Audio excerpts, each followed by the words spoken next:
The British are coming. The British are coming. The great Portsmouth 375th anniversary grand celebration will be around Labor Day weekend, so plan to avoid the traffic and stay home in Portsmouth to join in the fun. Honored guests will be the Lord Mayor of Portsmouth, England, and the mayors of Portsmouth, New Hampshire, and Virginia, arriving for a reception at Portsmouth's Glen Manor House on Thursday, August 29th. The public is invited, but tickets will be limited. A wine tasting reception is on the schedule for Friday afternoon at Greenvale Vineyards, where guests can sample the special release of Portsmouth 375th label wine, commissioned by the vineyard especially for our celebration year. Saturday brings the 375th Grand Parade in the morning and the U.S. Polo team going up against the United Kingdom at the Glen International Polo Grounds in the afternoon. Sunday is the 375th Portsmouth Family Picnic at Portsmouth's Glen Park. For more information, go to portsmouthri375.com.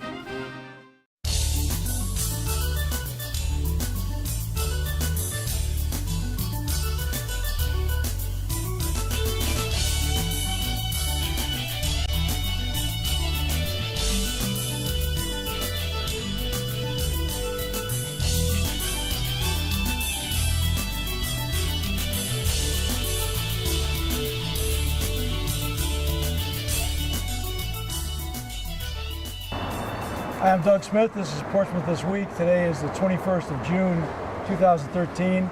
And my guest this week, as he was last week, is Fire Chief Mike Cranston. Mike, thanks for joining us.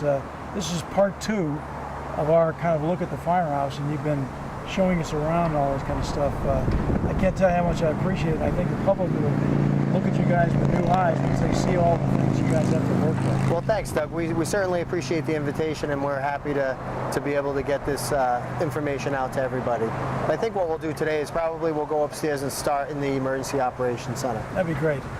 Thank you. Okay, we're up in the Emergency Operations Center, which is in the second floor of the firehouse. Mike, you want to explain what we kind of have going on here? Sure, Doug. So this is our Emergency Operations Center. We also refer to it as the EOC. Anytime in town that there is a large event like a hurricane or a blizzard, or it doesn't necessarily have to be a weather event, but anything that's an emergency that's going to affect a lot of people, we open this room for operations. John King is our Emergency Management Director, and he, along with a group of volunteers, will man this room 24 hours a day. And there's several things that they do up in this room. First, on the computers, they stay in direct contact with the Rhode Island Emergency Management Agency, and they can get instructions from them, what the conditions are elsewhere in the state, and any instructions about where shelters may or may not be opening, and information that can be passed along to the public. The volunteers that are up here with Director King also monitor the computer, the blog site, and the other social media outlets that they use to both receive information from the public and to let the public know what they should be doing. I use the example of a shelter being opened and what supplies maybe they should bring, or where people can go on the computer to get the information for themselves. We also have over here, under lock and key, is a bank of radios that we can use to talk both, again, to the Rhode Island Emergency Management Agency, as well as keep in contact with our dispatchers downstairs. We have direct phone lines to the dispatchers downstairs, and we also have capabilities of communicating with folks that are maybe working at the shelter if the shelter is open. Let them know how many people they have going in, if they need any supplies, or if there's an estimate of when, say, power will be restored or something to that effect. And the way we operate kind of on the fire side of it, when we do have an emergency and the Emergency Operations Center is open, is, let's say we go to a call for somebody's home on fire.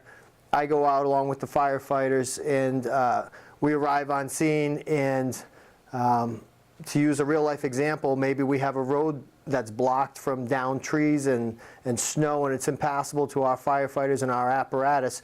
We can actually call back to our dispatch center, have them get in touch with the EOC, and the folks that are operating in the EOC can make the phone calls and get the assets that we need on scene to clear the roads quickly, whether it's National Grid, the Department of Public Works, or the police department. One of the new things, relatively new within the last year or so, has been this internet public information team. Because basically, the bulk of the people that sit on this side are information people. They're communications people. That's sitting here, literally sitting here on a laptop, monitoring the social media. Would be Facebook, Twitter, a bunch of other feeds, like from FEMA, but also from the news networks up in Providence. Right. And the nice thing about this is if there is a street blockage because of something like it that you described, like we had during Nemo, Right. for example, they could also put this stuff out and tell people about it. So people can get it multiple different ways. And even when power's out, we found out that people have smartphones that continue to be able to communicate and be online. One of the unique things about this EOC is that we have a National Grid person actually sitting in the EOC, as you know. Right.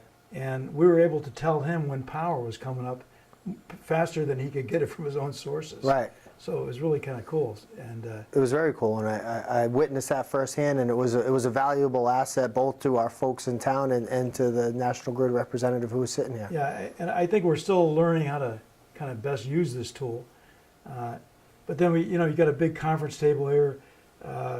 From my perspective, this is kind of where you have like meetings maybe once a day to talk about what's going on. You bring in the town administrator, the fire chief, yourself, and other people that are connected with this stuff and talk about what's happening. One of the nice things is we have this display that's linked, I guess, to a computer because you can hook up Google Earth and a bunch of other things on it, and it gives you the big picture display, kind of like you're in a war room, more or less. Right, and we've done that, Doug, with the last few storms that we've had. Director King has come in and actually gone on this whiteboard that you see here and drawn up the actual, say if it's a hurricane, the hurricane forecast at different time intervals, where's the storm going to be. And then as a town, all the administration and department heads within the town, we sit here and we go over our plan and say, based on this time frame that we're looking at from the National Weather Service, does our plan make sense? And it's great, that way obviously we're not flying by the seat of our pants in an emergency. And secondly, it gives us an idea of when the event's over, we can sit back down and see how everything kind of correlated. Did the time march out to what was predicted, and did our plan go the way we had planned it would? Yeah, we were looking at that quite carefully because John seems to know what the really good weather sites are, the FEMA sites. And he was putting that thing up, and you could see this thing moving across. And that's kind of what we're doing, looking back and saying, how accurate is this? And it turned out it was pretty accurate. It was very, absolutely. So, yeah, very useful. This is our whiteboard that we have set up here, and this is a real neat piece of equipment that we were able to purchase.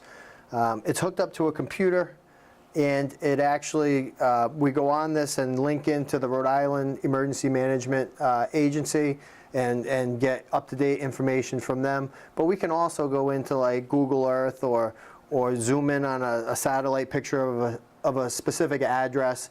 And so you can operate this board either by using a mouse, using the regular traditional computer way, or you can actually touch the board and it's a touch board. You can draw stuff on it, you can write out Google on it, then tap it and it'll go to a Google website. There's a lot of really high-tech stuff that's beyond my capabilities. Now, it sounds pretty expensive. How would we get a piece of equipment like this? Well, what we do every year is the town has an emergency plan for some type of, say, a pandemic. The H1N1 flu is a good example where we opened some clinics and gave out some vaccines. So the town has a plan, and every year we update that plan.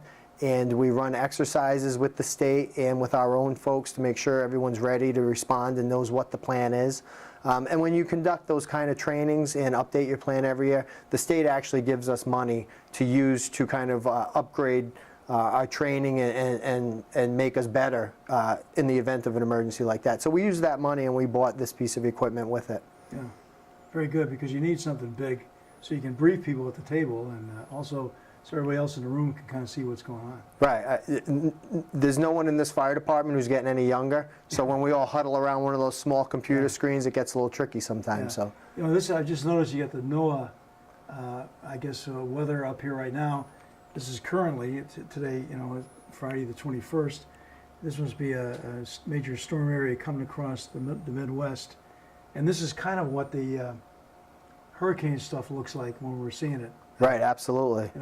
You know, he'll focus on just the hurricane itself. right. Yeah, that's what I was going to say. They focus on the storm itself, and then they kind of make that cone-shaped track on where it may or may not go, and the time frame associated with it. Yeah, very useful. It doesn't look like much right now, but it gets kind of chaotic in here when you get about 15, 20 people in here. And then on the other hand, when you're down at dark 30, 200 or something in the morning, there's just a few people. There are probably 3 or 4 people sitting here. Right. Really, the communicators, guys on the ham nets, and the IPI guys, and John King. But this is kind of a key room for the town, and it's where all this information comes together and gets acted upon. So I thought people deserved to get a quick look at it anyway. No, absolutely. Thanks very much. You're welcome. Okay. So Mike, we spoke about this last week, but how many people generally in a shift? There's eight firefighters assigned to a shift, along with the civilian dispatcher. Okay. Now I assume when it's a night shift and nothing's going on, after a certain time, presumably at least the guys that aren't doing anything can come up here and get some rest. Is that what this is used for? Yeah, that's exactly what this is used for. The folks that are working the night shift start at 6 p.m. And they work until 8 o'clock the next morning. So it is a 14-hour shift. Yeah. So later on in the night, if it's slow, at least some of the people will come up and lay down and try and get some rest. But in the event that a phone call comes in, either a 911 call or 683-1155, our emergency number, when those calls come in, the lights come on in this room automatically and the horns go off and pretty much everything. That'll wake you right up. It almost knocks you out of the bed. So, so it's kind of a good setup, and we do want to keep our people as fresh as possible. Absolutely, and I see these things are more like cubicles than they are a bunk room, which is good. At least you get a little bit of privacy. Cut the lights out and right. Like It's really it works out well. Everyone's got kind of a closet they can keep their personal effects in. In this type of a job, Doug, sometimes when you go to work, you can't go home at the end of your shift. Yeah, right. You know, for several different reasons. So it is important that everyone has some toiletries and a change of a uniform and some underclothes and that kind of stuff. Yeah, well, I saw that during the EOC, when the EOC was open during Nemo and also Sandy. So, Right, yeah, those are good you examples. guys are going 24/7, it looked like then. Right. Okay, well, this is great. How many people can this sleep? How many bunks do you have about? There's like 9 or 10 bunks in here. Yeah, okay. All right, thanks. Okay, Mike, I know every firehouse is supposed to have a pole, and this is your pole. How does this work? What do you need to do to get down there? Well, we do use this pole, and I don't think you can see it on camera, but it's actually closed up at this time where the hole is, and that's just kind of to keep the heat downstairs in the wintertime. But when you pull down on the pole, it actually opens up those doors automatically. So if you'd like, I'll give you a quick instruction on how to use it, and then I'll actually go down the pole and catch you on the other Give it a side. shot. All right. So the first thing we do, and this is for all the kids that come in to visit us as well, we want to hold the pole securely with both hands. I'm going to kind of switch sides here, Doug. Go ahead. So we have both hands on the pole. And then what we do is we put the outside of our right leg up against the pole like that. And then the other leg will just wrap around like that. All right? And then with that, we're ready to go. Okay. Okay, well, your guys essentially, when they're working here, they're living here. So they have to eat. This is the kitchen area and the dining area. You want to just talk us through it? Yeah, absolutely. This is our home away from home. I mean, we refer to it as our firehouse, and it really is. So, so we try and treat it that way. And obviously, this is the kitchen. There's 8 firefighters that are working at a time, along with the civilian dispatcher. So we like to cook, and we usually cook a big volume of food. Where, if you look at us, you know that we like to eat. We don't miss too many meals. Now, do you have a couple guys that are especially good cooks? We Or does do. everybody have a specialty dish? Well, we have a couple of guys in particular that are real good cooks, but everyone on their shift can usually find their little niche. Even if you're not a good cook, you may be a good shopper, or you may be a good dishwasher. Hey, there you go. So we all kind of pitch in, and everyone takes part in it. So it all works out good. Right. Well, I'm going to keep this in mind next time we're in the UOC and I really feel like I need something to eat. Absolutely. I'll come down and make a raid in the kitchen. Right. Okay, thanks. So right next to the kitchen is, I guess, the dining area, you'd call it, and also a recreation area with a TV, some nice comfortable chairs, a stack of books and a bunch of things here. So I would imagine this is probably the place where most people hang out, like during the daytime or whatever. Right. Well, only certain times of the day. When they're not running out to fires and things Right. like that, yeah. Right. Well, this is Or obviously cleaning the equipment, yeah. right. You know, after 4:30 generally, and at night, this is the day room, and this is kind of where everyone congregates. We eat our meals here. We also have the bar. If you're one of the rookies, per chance, that's your seat up at the bar. Okay. You know, and then we do have the opportunity to relax a little bit, particularly if we have an event like the storms that we saw this last year, Yeah. when we have to have more firefighters in the building than we have accommodations for. We'll tell the guys, you know, why don't you go hit one of the chairs and catch some rest that way. Yeah. And when you say bar, you mean it's just it's a kitchen bar. It's not a bar. No, it's a kitchen counter Yeah. with some bar stools. Yeah. They probably like to have a beer, but this isn't the place to do it. No. Okay, thanks. Now, what room is this, Mike? This is what we refer to as the shop. Okay. This is where we store some tools, stuff, kind of projects that are underway, kind of kept here. We also have a washer called an extractor that we use, and it's specific for cleaning firefighter gear. Here we have our SCBA compressor. We use this to refill the bottles that the firefighters wear on their backs Yeah, when they go into oxygen a... yeah. Right, right. It's actually not oxygen, it's just a mixture of compressed air. And actually the Portsmouth Fire Department just received a grant of almost $80,000, and part of that grant is to replace this with a brand new state-of-the-art compressor. That's great. You can see behind you, Doug, that is a dryer of sorts. It looks like a giant oven, and it's got sort of these big trays. I'll pull one out. Yeah. Just so you can see what it looks like. So this is the fire hose. Once we use it at a fire, we bring it back to the station. We'll actually put it through the hose washer. We have a couple of different kinds of hose washers. Then we'll wring it out so that it's fairly dry. But then it's kind of loosely coiled and placed on these racks. We slide it into this big machine, close the doors up, and then turn the fan on. It provides very low heat, but it does protect the hose and helps it last longer. These kind of things that you need specifically for fire equipment are things that most people don't know about. So I think it's very useful talking about this. I can see where something can get all mildew if you try to put it away wet. That's what happens to things in my boat anyway. So. Right, no, yeah, absolutely. It gets mildew, it starts to stink, and it actually starts to deteriorate, Yeah, that's right. you know, the hose jacket itself. And this hose, when we're using, is under a tremendous amount of pressure. Absolutely. And so it can't have too many weak spots or it'll fail. Yeah. Okay, this is my new best friend. I'll call him Dummy for lack of any other name. What does this guy use for, Mike? We use this guy, and he's actually a key part of our training program.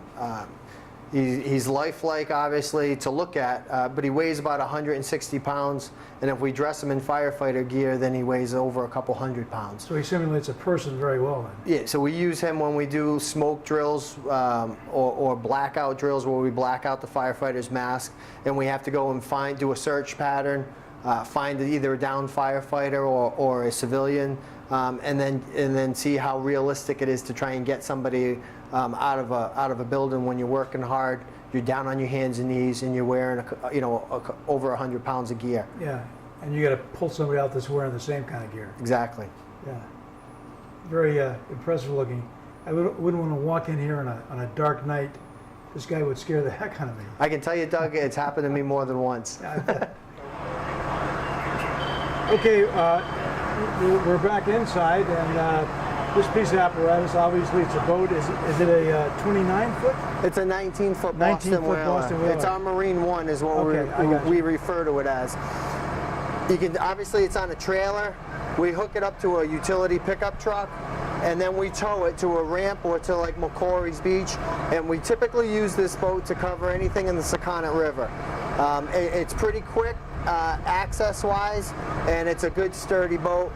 It doesn't always keep you dry, but it'll keep you afloat. Yeah, they're really well made. It's a well-made design, and this one looks particularly sturdy. The ones that I'm used to down at the Navy base at the marina down there, after a while they get kind of flimsy, but this thing looks really solid. Yeah, no, it's a solid boat, and it performs well for us. Yeah. Now, what kind of equipment do you have on here? Obviously, you have no pumpers, or do you? Do you have any kind of pump No, we at all? don't. I mean, that's kind of the drawback is we don't have any pumping capabilities on any of our boats. But like I said, this boat is quick. It's easy to handle, and we can get it in the water fast, at least to get to somebody. So you can more for emergency, for medical or something, rather than right, a fire. or just like people in the water. Yeah, you know, say somebody's boat's on fire and they all jump in the water. At least we can get to them and get them out of the water very quickly. Yeah. We have several radios that we keep on it so that we can talk to, you know, say other boats. We have a marine radio. We have a radio that we can talk to the station on, other fire departments, and then we actually have the capability of talking to the Coast Guard via the marine radio, obviously, Sure, or our radio. Yeah. This is a nice solid boat. You've also got an inflatable around here somewhere too, right? We do. Okay, here we are with your 10-foot inflatable. How do you use this, Mike? This is our Marine 3. Typically we use this for the ponds in town, or on the side of like Route 24. There's some, in that cove there, it's kind of calm water, but it's a big area, and sometimes we need to get out there quickly. This boat actually, if you just pick it up, you can see it's pretty light. We pick it up and it fits right into the back of one of our pickup trucks. We have the motor here. We pick the motor up just like it is and put it into the back of the pickup truck as well, and then we're off. And once we arrive on scene, we take the boat out. We can run it down to the shore, throw the motor on the back, and put a couple guys in it, and we're gone and we're off. So it really has reduced our response time of getting people on the scene very quickly. Yeah, it's a nice looking piece of gear as well. You guys keep your stuff so well maintained. I think it all looks really nice.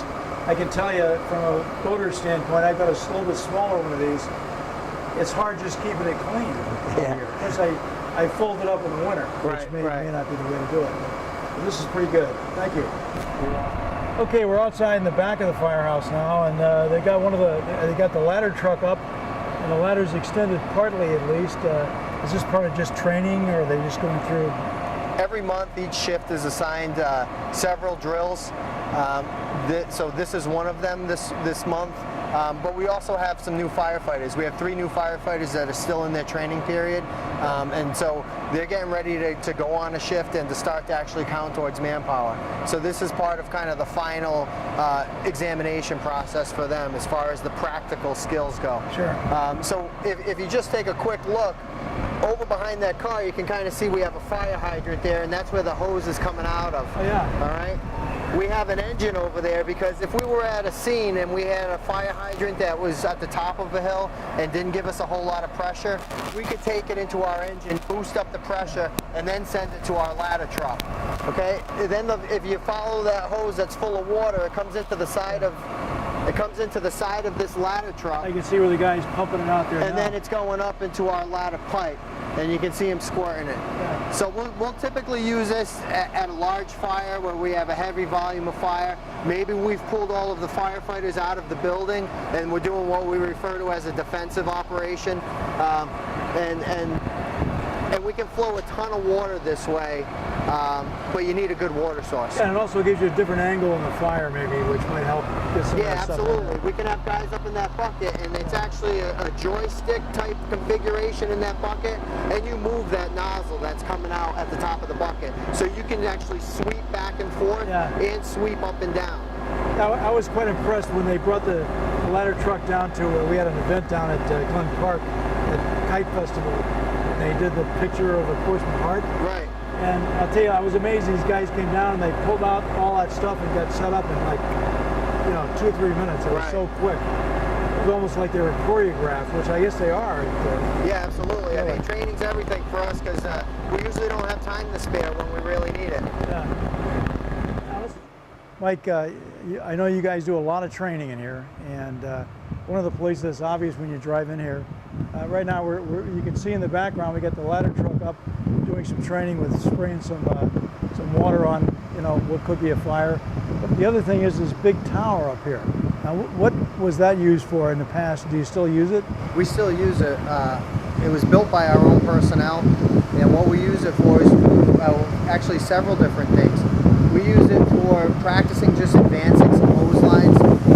When you take a couple shots of hose and you fill it with water, it becomes very heavy, and it's not that easy to actually maneuver and get it up some stairs. Yeah, okay. And that's something that we practice a lot.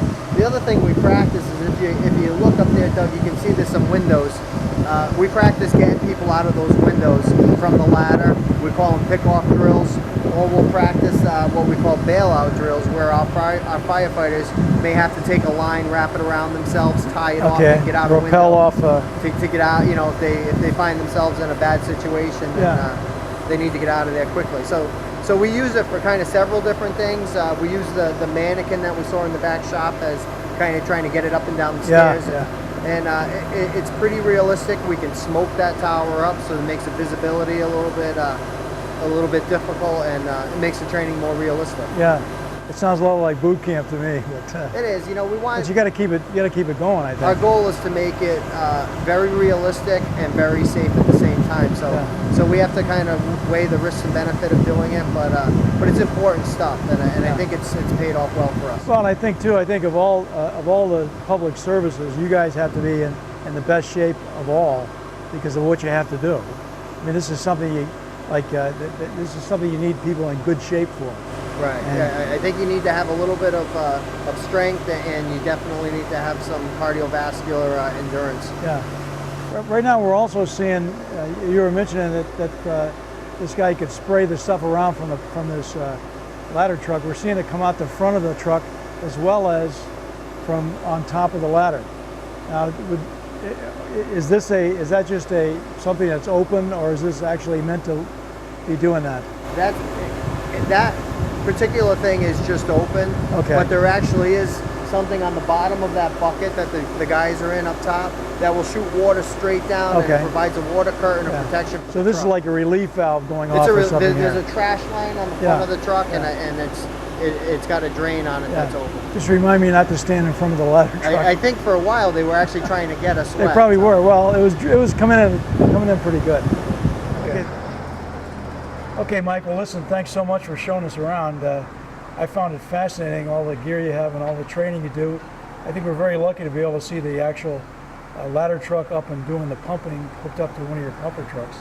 So I think we were lucky to get a real inside look at the firehouse here. I'd like to just express my own gratitude for all the hard work you and your folks do here. Keep up the good work. Well, thank you, Doug. Thanks very much. You're welcome. Thank you. We'll see you next time.